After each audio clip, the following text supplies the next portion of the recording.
अस्सलामुअलैकुम दोस्तों, साल 1998 में एक अमेरिकन आदमी लगभग $8 मिलियन में एक आइलैंड खरीदता है। नक्शे में देखिए 75 एकड़ का ये आइलैंड कैम्बेरियन में यूनाइटेड स्टेट के वर्जिन आइलैंड्स का हिस्सा था। नाम था लिटिल सेंट जेम्स।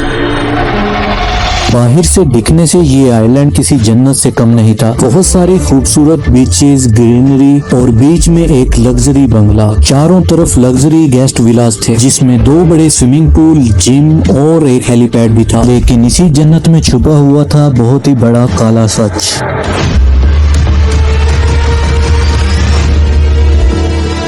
एक ऐसा आइलैंड जिसके आसपास रहने वाले लोग इसे पीडोफाइल आइलैंड कहते थे, जहाँ पे 12 से 17 साल की नाबालिग लड़कियों की ह्यूमन ट्रैफिकिंग होती थी और उन्हें सेक्सुअली अब्यूज किया जाता था।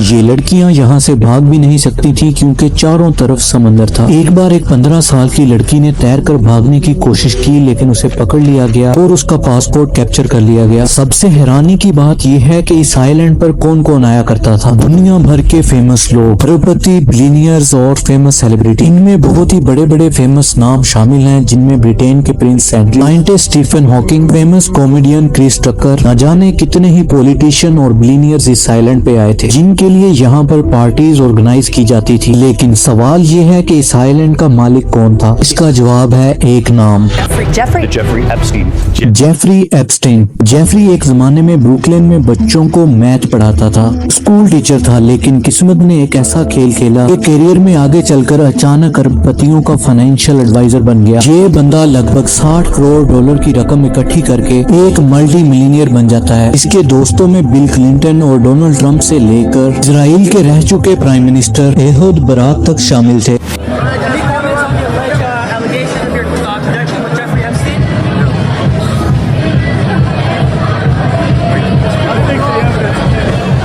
आज की इस वीडियो में जानते हैं अमेरिका के सबसे बड़े स्कैंडल का सच, पूरी कहानी एप्स्टीन फाइल्स की।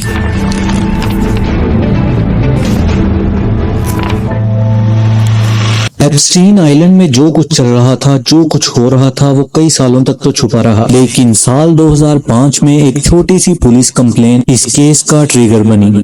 मार्च 2005 की बात थी। फ्लोरिडा के पाम बीच इलाके से एक 14 साल की बच्ची अपने पेरेंट्स के साथ एक पुलिस कंप्लेन दर्ज करवाती है। वो बच्ची बताती है कि रॉयल पाम बीच हाई स्कूल में उसके साथ पढ़ने वाली लड़की उसे एक अमीर आदमी के घर ले जाती है। उसे बोला गया था सिर्फ मसाज करनी है और उसके $200 से $300 तक मिलेंगे। लेकिन वहाँ पहुंचकर कुछ और ही हुआ। एप्स्टीन उस बच्ची से सिर्फ टॉवल पहने हुए मिलता है। वो उस बच्ची को अपने कपड़े उतारने को कहता है और फिर मोलेस्ट करता है। और फिर जब पुलिस ने पूछा कि क्या तुम किसी और लड़की को भी जानती हो कि जो उस एप्स्टीन के घर गई हो, तो उस लड़की ने 2 नाम और दिए। उन 2 लड़कियों से बात की गई तो 2 और नाम सामने आए। फिर उन चारों से बात की गई तो 8 नाम और सामने आए। पुलिस ये देखकर हैरान थी क्योंकि ये चेन रुक ही नहीं रही थी। जब तक वो एक विक्टिम को ट्रैक करती 2 नाम और सामने आते। कुछ ही महीनों में पाम बीच पुलिस चीफ ने 35 विक्टिम्स की तलाश कर ली थी और दर्जनों विक्टिम्स को अभी तलाश किया जा रहा था। इसमें दिल दहला देने वाली बात ये थी कि हर लड़की की कहानी एक ही जैसी थी। सभी लड़कियों को मसाज का बहाना देकर बुलाया गया था। She led me up a staircase and we made a right into Jeffrey's room and Jeffrey laying naked on the massage table. ज्यादातर विक्टिम्स 13 से 16 साल की लड़कियां थी जो कि गरीब फैमिली से आती थी। कईयों के तो पेरेंट्स भी नहीं थे, तो ऑर्फन्स की सुनने वाला कोई न था। Really wanted this job, so I opened up to them. I said, look, this is an opportunity of a lifetime for me. I've been on the streets, I've been abused, and that's the worst thing that I could have done. Because I just let them know that I'm vulnerable and I'm their perfect type. Police ने देखा कि ये कोई छोटा मोटा case नहीं, बल्कि ये प्रॉपरली ऑर्गेनाइज्ड पिरामिड स्कीम थी। हर लड़की को नई लड़की लाने के ज्यादा पैसे मिलते। इसी वजह से एक लड़की दूसरी लड़की को लाती और दूसरी तीसरी को। इसी तरह से एक चेन बनी और इनमें से ज्यादातर लड़कियों की उम्र 18 साल से कम की थी। मई 2006 के आते आते पाम बीच पुलिस ने एप्स्टीन के खिलाफ एक पूरा केस तैयार कर लिया। ये केस इतना ज्यादा स्ट्रॉन्ग था कि जुलाई 2006 में FBI ने भी अपनी इन्वेस्टिगेशन शुरू कर दी, जिसे ऑपरेशन लीप ईयर का नाम दिया गया। 53 पेजेस की रिपोर्ट बनी। फ्लोरिडा से लेकर न्यूयॉर्क, मैक्सिको तक विक्टिम्स की स्टेटमेंट ली गई, जिनकी बुनियाद पर एप्स्टीन पर केस इंटरनेशनल सेक्स ट्रैफिकिंग का लगाया गया। I was 16 years old. 16. 17, 14 years old.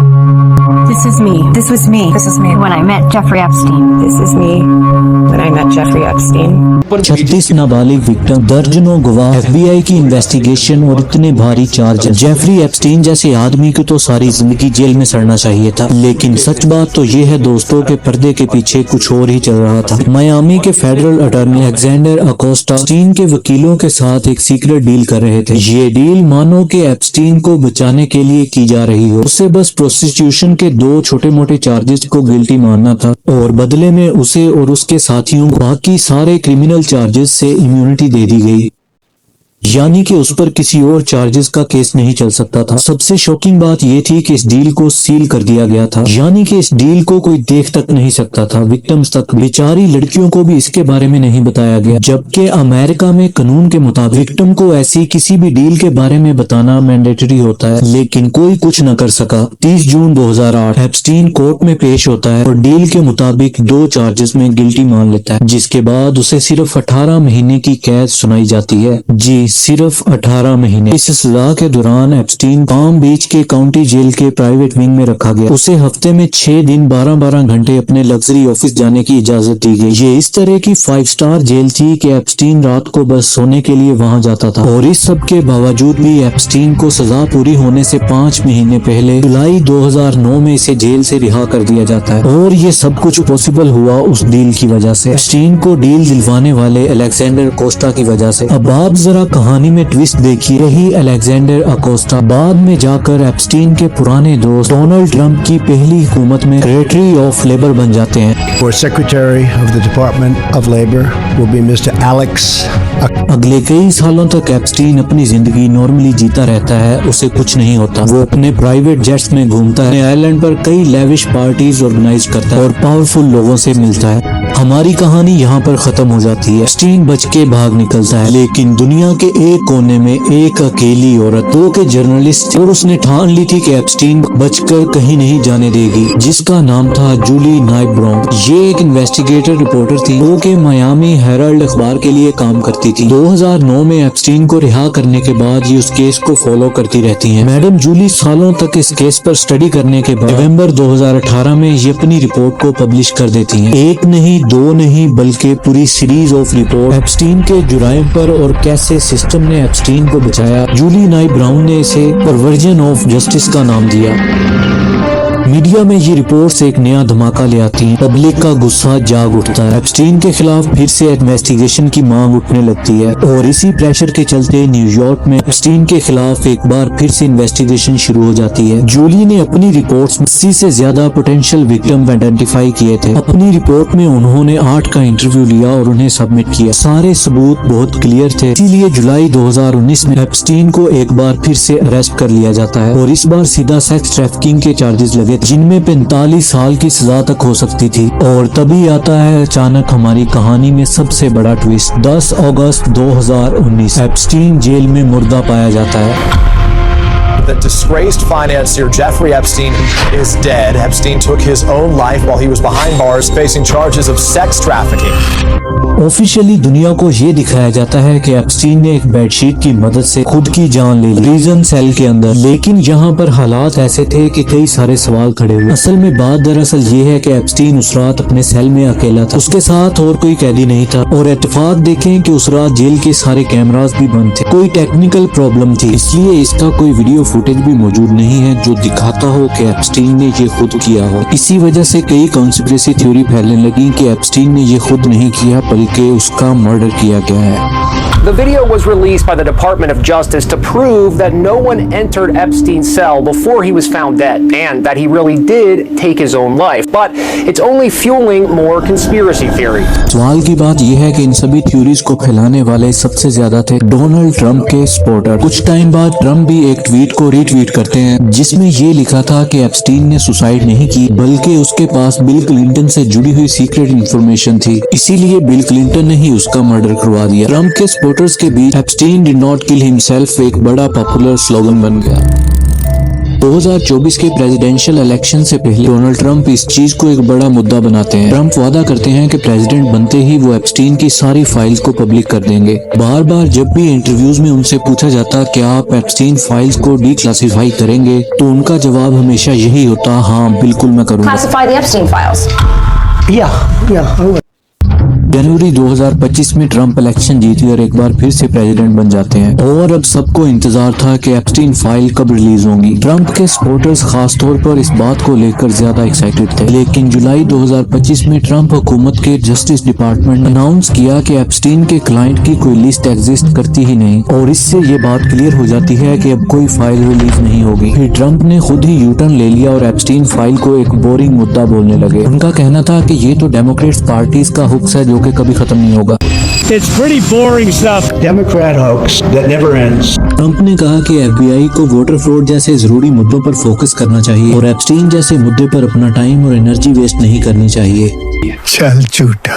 अब इतने ज्यादा बेवकूफ तो किसी के भी सपोर्टर्स नहीं हैं कि वो इस चीज को नोटिस ना करें और अब उनके अपने ही सपोर्टर्स सवाल करने लगे कि ट्रंप आखिरकार अचानक खामोश क्यों हो गए। एलन मस्क ने तो ट्वीट करके ये तक कह दिया कि ट्रंप का अपना नाम भी एप्स्टीन फाइल्स में है, इसलिए ये फाइल रिलीज नहीं हो रही। हालांकि एलन मस्क ने ये ट्वीट बाद में डिलीट कर दिया था, लेकिन मैसेज बहुत ही क्लियर था कि ट्रंप के सबसे करीबी सपोर्टर्स भी सस्पिशियस होने लगे और जब लोगों ने खुद खोजने की कोशिश की तो बहुत ही शॉकिंग फैक्ट सामने आए, जो कि ट्रंप और एप्स्टीन की दोस्ती बहुत पुराना नाता।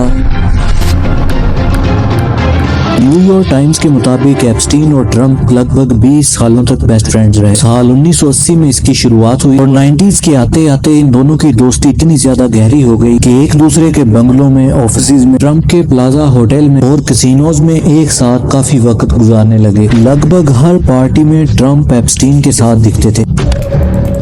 एप्स्टीन की एक एक्स एम्प्लॉय के मुताबिक ये दोनों लगभग हफ्ते में 3 बार एक दूसरे से फोन पर बात करते थे। कई बार तो एप्स्टीन फोन को स्पीकर पर रखकर ट्रंप से बात करता था। इस बातचीत में ट्रंप एप्स्टीन के सामने शो ऑफ करते थे कि उन्होंने किस किस फेमस वुमेन के साथ क्या क्या किया। मॉडल स्टेसी विलियम के मुताबिक ट्रंप और एप्स्टीन के लिए औरतें एक ट्रॉफी की तरह थी। स्टेसी ने इल्जाम लगाया कि साल 1993 में जब वो एप्स्टीन को डेट कर रही थी तो एक दिन वो एप्स्टीन के साथ ट्रंप टावर पे गई, जहाँ पे ट्रंप ने उन्हें अपनी तरफ खींचा और उनको गलत तरीके से छुआ। एप्स्टीन ये सब होते हुए देख रहा था और स्टेसी के मुताबिक एप्स्टीन को ये सब अच्छा लग रहा था कि उनके पास एक ऐसी मॉडल है जिसका ट्रंप पीछा कर रहे हैं। इसी तरह एक दूसरी विक्टिम के मुताबिक एप्स्टीन उन्हें पार्टीज में दूसरे लोगों के साथ ताल्लुक बनाने में मजबूर करता था और उन पार्टीज में ट्रंप भी मौजूद रहते थे। डोनाल्ड ट्रंप एप्स्टीन के प्राइवेट जेट्स पर भी ट्रैवल करते थे, जिन पर अक्सर एप्स्टीन लड़कियों को सेक्सुअली अब्यूज करता था। साल 2002 में ट्रंप ने खुद एप्स्टीन के बारे में कहा, he is a lot of fun to be with. It is even said that he likes beautiful women as much as I do and many of them are on the younger side.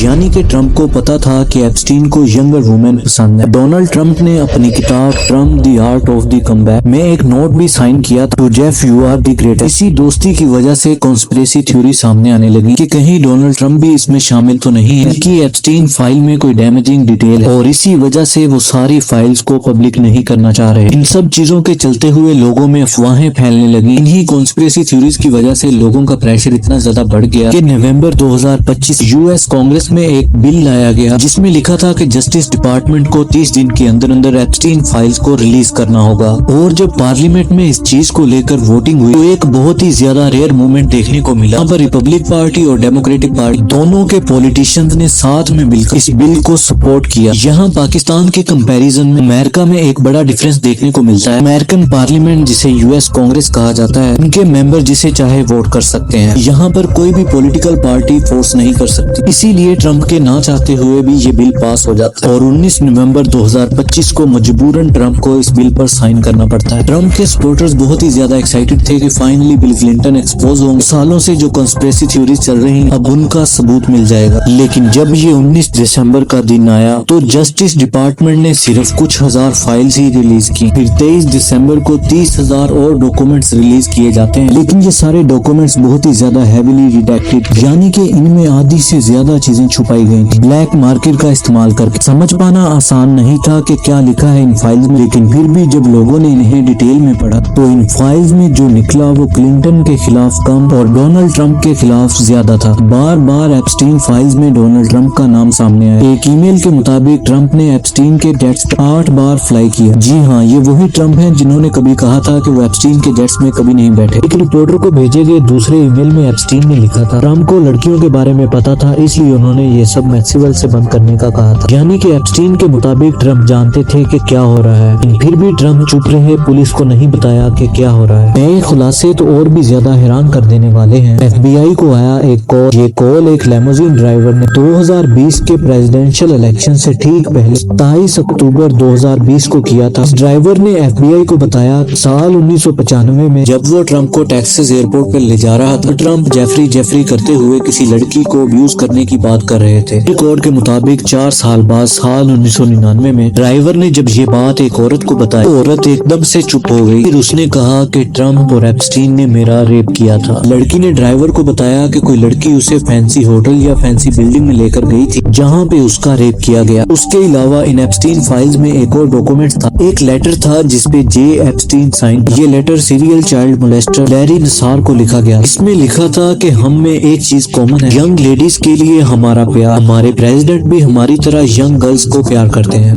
लेकिन हमें jail में खाना खाना पड़ रहा है और वो प्रेसिडेंट है। लाइफ बहुत अनफेयर है। 2019 में जब ये लेटर लिखा गया तब ट्रंप अमेरिका के प्रेसिडेंट थे। और सबसे इंटरेस्टिंग बात यह है यूएस जस्टिस डिपार्टमेंट को गवर्नमेंट बॉडी की तरह न्यूट्रल रहना चाहिए, लेकिन वो ट्रंप के पर्सनल लॉयर की तरह बिहेव करने लग रहा है। इन रेप एलिगेशन अनट्रू और सेंसेशनल बताया गया। इसी तरह लेटर को फेक बोल दिया गया बिना किसी रिपोर्ट दिखाए। ट्रंप जो इलेक्शन से पहले एप्स्टीन फाइल को एक हथियार की तरह इस्तेमाल कर रहे थे, आज वो उसी में फंस गए हैं। The list of clients that went to the island has not been made public. The Epstein thing. But yeah, I'd be inclined to do the Epstein. I'd have no problem.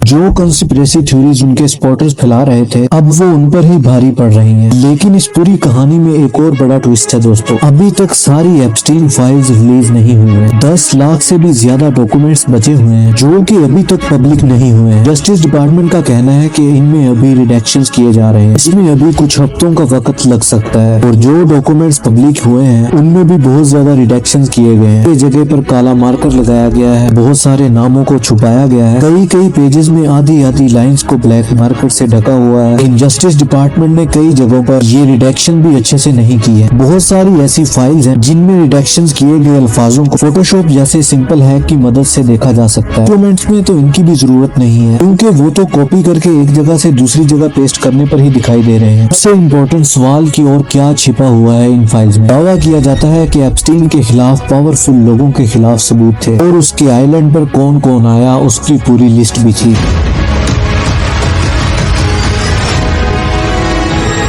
वक्त के साथ साथ हम देखेंगे कि और कितने प्रेसिडेंट, कितने बड़े बड़े बिलियनियर, अरबपति और प्रिंस इसमें छुपे हुए हैं और कितने ज्यादा नाम छुपे हुए हैं इस एप्स्टीन फाइल्स में जो कि कभी सामने आएंगे।